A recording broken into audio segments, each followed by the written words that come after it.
మన దగ్గర అన్నీ ఉన్నాయి కదా అని అహంకారం వద్దు. ఎందుకంటే రాత్రంతా కష్టపడి పూసిన పువ్వుకే తెలియదు తెల్లవారితే తను వెళ్ళేది గుడికో శ్మశానానికో. అట్లాంటిది ఆఫ్టర్ ఆల్ మనుషులం మనమెంత. ధనం కన్నా ముఖ్యం మంచి గుణం.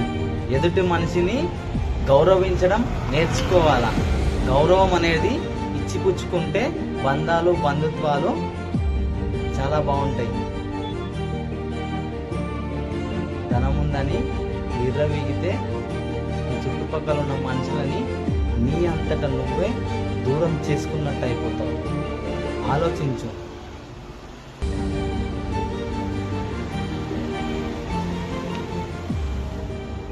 ధనం ఎన్నటికీ శాశ్వతం కాదు, మంచి గుణమే శాశ్వతం జీవితంలో.